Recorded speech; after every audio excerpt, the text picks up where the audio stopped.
Vamos orar? Vou orar. Feche seus olhos. Senhor, nós te agradecemos. Muito obrigado por estarmos aqui, Senhor. Nesse culto que é tão simples, mas é sincero. É de agradecimento, de estudo, de meditação na Tua Palavra. Que nós possamos estar abertos, Senhor, para ouvir, para aprender e para praticar também. E que seja sempre assim, Senhor. Nos orienta em tudo na vida. Nós precisamos aprender e colocar em prática. Obrigado pela Tua graça. Obrigado pela Tua presença. Obrigado, Senhor, porque o Senhor nos trouxe até aqui.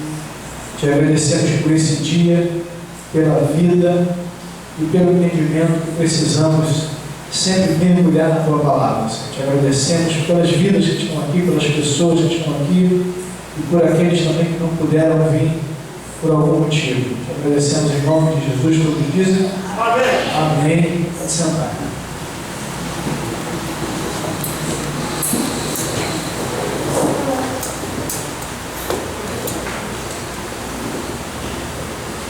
Eu queria pedir para os irmãos abrirem em 1 Timóteo, capítulo 5.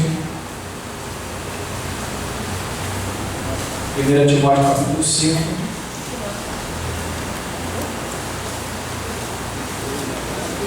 É uma das cartas que Paulo escreve a Timóteo.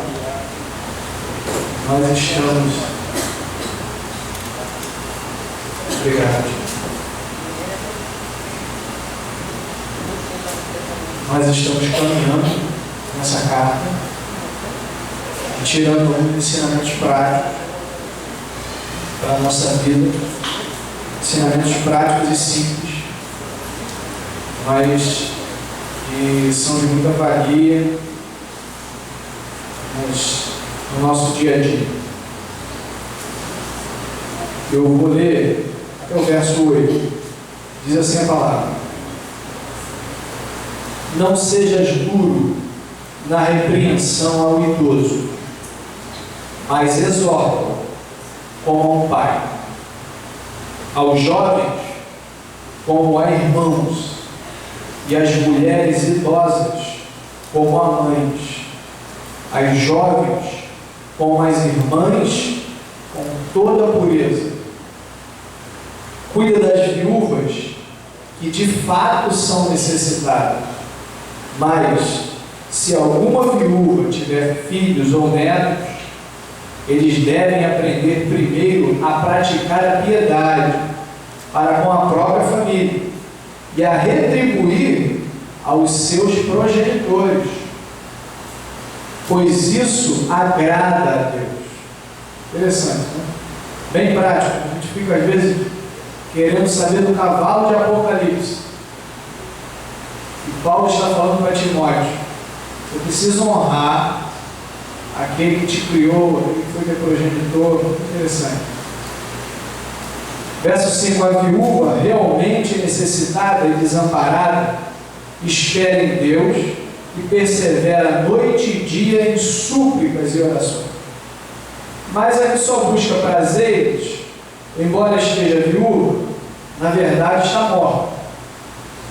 Ordena essas coisas para que elas sejam irrepreensíveis. Verso 8: mas se alguém não cuida dos seus, especialmente dos da sua família, tem negado a fé e é pior do que o descrente. Não vou orar porque eu já orei. Eu queria, presta atenção aqui, eu queria que nós pensássemos nessa noite, rapidamente, sobre algo que é inevitável, para todos nós aqui é inevitável, sobre algo que nós já sabemos, sobre algo que nós convivemos, nós vivenciamos, né? Desde que nascemos, né? Claro, em níveis maiores ou menores,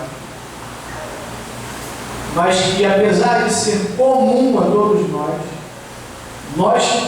todos nós temos extrema dificuldade em alguns momentos de colocar isso em prática. Pastor, você vai falar sobre o quê? Eu vou falar sobre relacionamento entre pessoas. Relacionamento entre pessoas, ele na teoria, ele é maravilhoso. Num programa televisivo, né? Num programa da Discovery, né? Quando a Super Nani ensina 5 passos, e sem denegrir o trabalho da psicopedagoga, da psicóloga, eu acredito nisso tudo, né? Mas parece muito fácil quando alguém coloca 5 passos e aqueles 5 passos serão a solução para qualquer família, para qualquer tipo de família. É só você aplicar aqueles 5 passos que dá, mas não é assim. Na prática, no dia a dia, não é assim. Porque você tem realidade diferente, você tem famílias diferentes, você tem criações diferentes, você tem pais diferentes, você tem contextos diferentes. E aí você pode usar até alguma coisa, mas nunca como um pacote que vai dar certo sempre. Não é verdade isso? Então, eu acho muito interessante, nós já falamos de muito isso aqui. Paulo, ele está dando orientações a Timóteo, que ele mesmo chama de seu filho na fé. É um jovem líder, um jovem pastor, que agora está com uma missão, e essa foi a minha fala no último domingo que eu preguei aqui. Paulo dá essa missão a ele, de ficar em Éfeso e gerenciar aquela igreja, estar de frente para aquela igreja que tinha nascido lá nessa cidade de Éfeso, que nós já falamos que era uma cidade portuária, complicada, com muita filosofia, com muita gente chegando, muita gente saindo, com muito comércio, com muita crença diferente. Então perceba que Paulo está apitando aqui assim. Dá uma olhadinha lá para mim. Perceba que Paulo, ele não está mandando Timóteo para um lugar que a gente diz assim, não, lá vai ser tranquilo. Lá tem toda estrutura, lá só tem crente legal. Não, ele está mandando ele para um lugar onde ele vai ter alguns problemas para gerenciar. E eu creio que por conta disso também ele começa a orientá-lo em diversas situações. Ele chega aqui no capítulo 5, ele é muito enfático nessa questão do relacionamento. Não tem como a gente fugir. Quando a gente juntar no corpo, aqui no corpo da igreja, nós vamos nos relacionar. Quando nós nos casarmos e nos dermos em casamento, nós vamos nos relacionar. Quando tivermos filhos, vamos nos relacionar. Quando tivermos amigos, vamos nos relacionar. Não tem jeito. Quando a gente vier para um ambiente como esse, nós vamos nos relacionar de alguma maneira. Quando a gente for para um churrasco, não tem jeito. Então, relacionamento é assim. E não tem como fugir disso, porque a chamada do Evangelho não é para viver isolado. A chamada do Evangelho não é para viver cada um num lugar. A chamada do Evangelho não é para a gente se relacionar só pelo WhatsApp, pelo Facebook. Nós vamos nos relacionar no olho no olho, face na face. E aí vão começar a aparecer o quê? Os defeitos. Não sei se eu já falei isso aqui uma vez. Falaram aqui para mim assim: Pastor Cléber, não é tudo aquilo que eu pensava. E agora eu comecei a perceber. Aí eu falei assim, com muito amor: e olha que você nem dorme comigo, hein? Pergunta para a Catarina. Porque não adianta, filho. Ainda mais dentro de casa, né? Dentro de casa não tem máscara. Dentro de casa não tem máscara. Ah, pastor, aqui na igreja tem? Não tem também. Mas algumas coisas que eu faço em casa eu não vou fazer aqui. E você também. Né? Porque é uma questão de você estar em público, etc, etc. É questão de intimidade. Não é verdade? Alguma pessoa vai para dentro da sua casa, já muda alguma coisa. Eu morei, algumas pessoas sabem, eu morei com meu sogro, com minha sogra, durante 2 anos. No momento que eu construí a minha casa lá, eu morei aqui. alguns procedimentos eu tive que regular. Então eu estou falando isso aqui porque tem gente que não entende isso. Tem gente que não está pronto a abrir mão de nada. Alguns procedimentos que eu tenho dentro da minha casa hoje, eu tive que regular porque eu estou dentro da casa do meu sogro, da minha sogra. Eu morei 2 anos aqui. Então a gente precisa entender relacionamento. E relacionamento é um negócio que a gente vai ficar a vida inteira aprendendo, tentando olhar, errando, acertando, e não vai aprender por completo. Quem, pastor? Ninguém vai aprender por completo. Mas a gente vai aprendendo. Porque relacionar-se com pessoas é muito difícil. A começar por nós. Porque tem dia que eu estou legal, tem dia que eu não estou legal. Tem dia que eu estou sorridente, e tem dia que eu não estou sorridente. Tem gente que não está sorridente dia nenhum, e tem gente que está sorridente sempre. Percebe? Pessoas, gente. Existem pessoas que têm uma personalidade mais fechada. Existem pessoas que têm uma personalidade mais extrovertida. Mas nós somos assim também, um pouco mais, um pouco menos, um dia mais, um dia... Tem dia que você está cansado, tem dia que você está descansado. Mas você não pode esquecer que no dia que você está descansado, o outro pode estar cansado. Isso vai ser sempre assim. Tem dia que você está aqui, mas está preocupado com outro negócio lá. E é assim. Agora, relacionamento não é simples, mas é inevitável. E eu creio que por conta disso, Paulo não deixa de falar para Timóteo, porque ele sabia que ele, como líder de uma comunidade, ele teria que se relacionar. E mais ainda, teria que ensinar a respeito de relacionamento. Porque relacionar-se com um animal é mais fácil. Não tem? Quando você chega na sua casa, chateado, o cachorrinho vem falar com você, abanando o rabo. Quem tem cachorrinho em casa? Eu também tenho, posso falar a raça, porque é uma raça muito sensível, é da minha filha. Vai. Chega e vem falar com você não está afim de falar com ele. Vai falar com ele. E passa. No outro dia ele vai fazer a mesma coisa. Ele está ali. Se você der uma atenção maior para ele, uma atenção menor, ele vai falar, fiquei magoado. Apesar que tem cachorro que quase fala. Tem cachorro que sente nada, né? A cachorra lá de casa, domingo a gente fica o dia todo fora, a gente vem para cá de manhã. E aí ela, de noite quando a gente chega, ela derrubou a vasilha d'água, parece que faz pirraça. Derruba a vasilha de comida. Se tiver um pedaço de plástico, ela rasga tudo. É a pirraça, né? Você me deixar o dia todo sozinho, então eu fui bagunça. Se tiver chinelo, ela arrebenta. Mas aí, é animal. Agora, eu fiquei lendo isso aqui pensando em Elias. Elias, num determinado momento da vida dele, você conhece lá o capítulo 17 de 1 Reis. Deus manda ele para o lado de um ribeiro, né? É o ribeiro de Querite, né? Que a Bíblia diz. Ele manda, fica lá do lado do ribeiro, lá do riacho. E ele lá é alimentado por um porco. É isso? Por um porco. O porco vai lá, por determinado horário, leva lá a comida para ele, leva carne, né? Leva pão e carne, não é isso? Estou tentando lembrar aqui, mas acho que é isso. Leva para ele come, se alimenta, bebe a água do ribeiro, e aí a vida dele deve ser monótona. Mas ele vai viver naquela vida. Porque ele está se relacionando com o relacionamento dele é com Deus, amém, né? Espiritual, amém. Mas assim, no natural é um porco que está se relacionando. Porco não reclama. Porco não chateia. É um porco que está se relacionando com ele.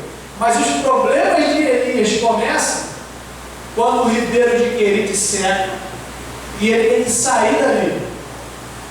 Aí, meu irmão, ele começa. Porque aí tem profeta de Baal, tem viúva que em determinado momento apoia ele, porque ele vai lá e faz um milagre, e e transborda a farinha e o azeite, mas depois o filho dela morre e ela acusa ele. Tem Acabe, que é o rei doido. Tem a mulher de Acabe perseguindo ele, e ele começa a ter que se relacionar com pessoas. E ele acaba onde? Você sabe onde que ele acaba? Ele acaba dentro de uma caverna. Mas enquanto ele está lá com o corvo, é água, pão e carne. Uma vida monótona, assim, mas muito mais tranquila. Porque relacionar-se com gente dá trabalho. Relacionar-se com gente dá trabalho. Então Paulo, sabendo disso, ele fala: eu preciso instruir não só a Timóteo, mas de maneira que Timóteo instrua as pessoas que estão ali. De repente você chegou hoje aqui e você fala: é uma pessoa muito difícil. Aquilo é muito cabeça dura. Mas outra mulher fala isso para homem. E ela olhou assim para o homem. Esse é muito cabeça dura. E o homem é mesmo, às vezes é muito cabeça dura. O camarada impacta. E parece que tem duas viseiras assim. Ele só olha para frente. Ele não consegue olhar para o lado. Relacionamento. Isso é uma realidade. Eu passei uma experiência agora, no começo do ano, né, que eu nunca imaginei passar. Assim com o tempo que eu estou no militarismo, mudou meu chefe, né? Chegou lá um coronel, camarada extremamente mal educado. Mal educado. Extremamente mal educado. Para tudo. Qualquer coisa se estoura, solta um palavrão, briga, arrogante ao extremo. E eu ali, trabalho direto com ele, os assessores direto, camarada nervoso. Sabe aquela pessoa que por nada ela explode? Estressado, nervoso e sempre arrogante. E eu ali. E aí, para aumentar, quando assim que ele chegou, eu estava saindo de férias. Eu saí de férias, ele se sentiu por conta disso meio que desamparado. Gente, quem trabalhador tem direito a férias, não é isso? Trabalha 11 meses e tira um mês de direito trabalhista, tá? Do nosso país. Então eu já estava inserido num plano de férias, não sei como é que é nas empresas, mas quartel, existe um plano de férias, né? E eu simplesmente estava cumprindo o meu plano de férias. Mas o camarada ficou, e ele, depois eu fiquei sabendo, ficou chateado por conta de eu ter que tirar férias. Não existe, antigamente existia pagar as férias, você não tirava e recebia dinheiro, de repente. Mas não tem mais isso, pelo menos no militarismo não tem mais. Ou você tira, ou você abre mão das suas férias, não é o caso, né? Uma mulher com 3 filhos, a menina recém-nascida, se eu abrir mão das minhas férias, a Catarina vai embora. Então eu tirei as férias, ele ficou chateado. Quando eu voltei, eu percebi que ele já é assim, estava me tratando assim, patada, de todo jeito, e eu. Qual é o problema? Eu estou aqui para ajudar, para orientar. A unidade que ele chegou já estou há 4 anos, então eu já sei tudo como acontece. Então isso é relacionamento. Relacionamento, o que fazer? Nunca calma nessa hora. Eu aprendi há muito tempo atrás que em momentos difíceis da vida, calma e elegância. Calma e elegância. Então, sim senhor, não senhor. Sim senhor, não senhor. Palavrão, distrato, sim senhor, não senhor. E vamos orar, vamos orientar. E aí o tempo foi passando, eu falei assim, olha, sabe como é que a gente retribui essas questões? Primeira coisa, ao mal educado, sempre é educação. Isso é uma realidade. Ao mal educado, sempre é educação. Isso é relacionamento. Porque isso quebra.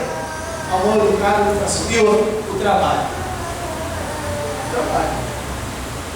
Eu sei do meu trabalho. Simples, mas sei do meu trabalho. E aí foi. E eu estou falando isso de 2 meses atrás. Foi semana passada. Eu entrei na sala dele para despachar um documento. Despachou o documento. Quando eu estava levantando, ele falou assim: senta aí. Fecha a porta aqui para mim. Fechou a porta da sala dele. Eu falei: lá vem outro. O que eu fiz errado para mim? Senta aí. Eu queria falar um negócio para você. Pode falar, cara. Posso falar um nome? Posso falar? Pode falar. Olha, eu queria te dizer que em 2 meses eu mudei a minha opinião em relação a você.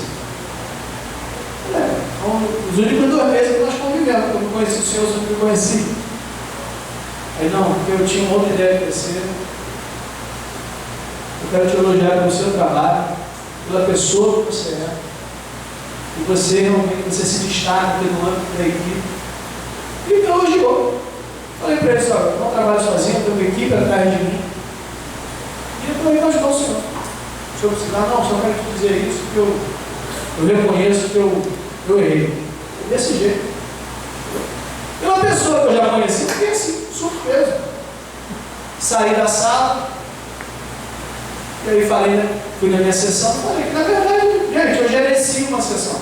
Quem trabalha são eles. Eu só gerencio, oriento, alguma. Mas isso é relacionamento. Isso é relacionamento. E Paulo vai dar ênfase a isso para Timóteo, para nós convivermos aqui. Gente, não adianta a gente ficar aqui pensando, ela citou aqui no livro, no 7º cavalo do Apocalipse. A gente pode conversar isso no momento adequado, sem problema nenhum. Até mesmo porque ninguém tem ponto fechado com relação a isso. Existem suposições de teólogos. Cada um puxa a brasa da sua sardinha.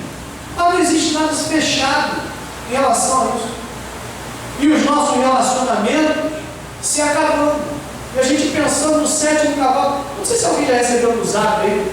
A pessoa tira a foto da nuvem, a nuvem que parece um cavalo, ela está chegando no Apocalipse, é muito óbvio. Alguém já viu isso? Aí começa. Eu quero saber o relacionamento dentro de casa. Não estou falando de perfeição, não. Eu quero saber se está melhorando. Eu quero saber se a gente está abrindo mão, se a gente está deixando de ser mais egoísta, se a gente está dando mais atenção. Isso que eu quero saber. A nuvem que parece um cavalo. Quem como criança, nunca brincou de olhar para a nuvem e ver ali o desenho? E outra coisa, irmão, se Deus vier, Maranata, a hora vem, Senhor Jesus. Ou nós somos salvos, templo do Espírito Santo, e sabendo que quando a trombeta tocar, Deus vai nos levar para morar nas regiões celestiais. Não acreditamos nisso. Ou confiamos, ou vivemos com esse peso de achar que vai, que salvei, que foi, que não. Ou a gente se resolve como servo de Deus, ou a gente fica por aí procurando chifre e cabeça de cavalo. Mas enquanto isso, que possamos nos relacionar aqui no nosso tempo. E aí Paulo dá algumas dicas que são simples, mas muito interessantes para nós nos relacionamentos. Alguns parâmetros de relacionamento dentro da igreja, dentro da comunidade. Primeiro deles, o verso 5, capítulo 1, verso 5 diz assim: não sejas duro na repreensão ao idoso. Só que aí. Primeiro parâmetro para os nossos relacionamentos: respeito. Respeito. A gente não pode abrir mão do respeito de um para com o outro. Precisamos nos respeitar. Precisamos ter respeito. Mesmo não sempre, em qualquer momento. Porque tem gente que acha que você pensa diferente do que eu penso diferente de você, eu posso te respeitar. Isso não existe. Nós podemos pensar diferente, agir diferente e nos respeitar. Isso é essencial para o nosso relacionamento. no dia a dia. Respeito. E eu acho muito interessante quando Paulo enfoca isso, não só aqui, ele vai falando, ele diz, olha, tudo baseado no respeito. Tudo baseado no respeito. Quando nós começamos aqui, alguns irmãos estão aqui desde o princípio, existia um pastor aqui, eu também não vou falar o nome, agora não pode nada falar o nome, não está sendo gravado. Ele pensava diferente de mim e do Heraldo. Estou falando de liderança, da liderança também. Pensava diferente.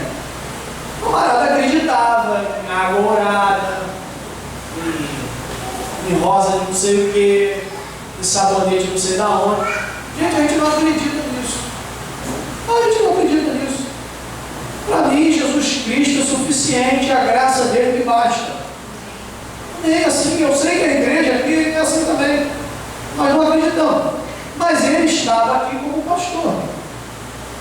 Veja a situação. Veja a situação.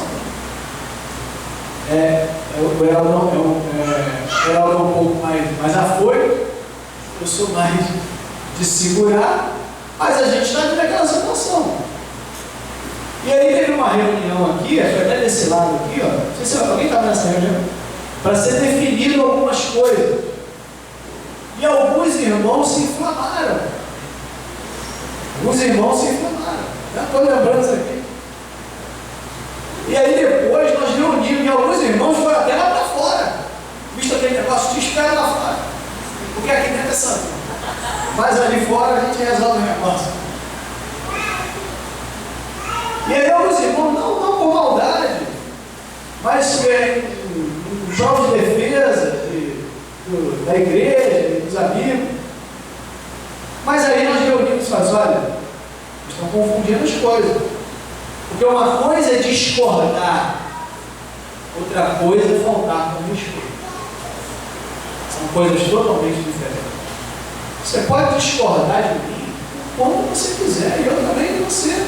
E nós andamos. Se nós sentarmos, comemos uma pizza, quem disse que eu tenho que concordar em tudo para andar ao lado de uma pessoa? Se for assim, meu casamento acabou. Eu concordo em tudo com a Catarina? De maneira nenhuma. E seria muito chato se fosse assim. Seria horrível. Uma vez, eu acho que eu já até falei isso aqui, uma vez eu vi um casal falando, olha, nós estamos há 25 anos casados. O homem falando. Nós estamos há 25 anos casados. E essa mulher é uma bênção. Porque ela nunca discordou de mim em nada. Até alguém se não acredita nesse relacionamento. Como é que alguém fica 25 anos do lado de um outro alguém e não discorda dele em nada? Tem alguma coisa que não entra na minha cabeça. Então a gente precisa sempre ser um parâmetro com respeito. Então Paulo é enfático nisso quando ele fala assim, ó, não seja duro na repreensão de um idoso. Respeite. Respeite a idade dele. Ele já viveu o que você não viveu. Ele já viu o que você não viu. Ele tem conselho para te dar. Ele não é qualquer um. Respeite. Inclusive, isso é um tipo de coisa que você aprende dentro de casa. Você não aprende em igreja, escola bíblica, não. Você aprende dentro de casa. Meu pai falava assim para mim, se você encontrar alguém que é um ano mais velho que você já chama de senhor. Ah, mas para um ano não interessa, senhor. O senhor não o senhor. Eu não aprendi a chamar de senhor e senhora dentro de quartel, não. Aprendi dentro de casa. Por exemplo, olha o Valdo e chama ele de senhor. Ele tem muito mais velho que eu. É senhor. Sim, senhor. Então isso é muito interessante para nós. Respeito. Nós precisamos nos tratar aqui com respeito, certo? Porque com respeito, meu irmão, o nosso relacionamento vai ser longo. Respeitar as diferenças. Respeitar as dificuldades. Respeitar o que o outro está passando. Porque de repente para você não é nada, mas para o outro é. E de repente o que para mim não atinge, para você atinge e vice-versa. Porque para você nem liga, para mim é muito triste. Você não sabe os histórico da pessoa. É muito fácil eu, que tive um lar estruturado, cristão, evangélico, chegar assim: esse garoto não quer nada. Porque quando eu tinha a idade dele, eu estava estudando e passei no concurso. Para mim é muito fácil falar isso. Mas eu não sei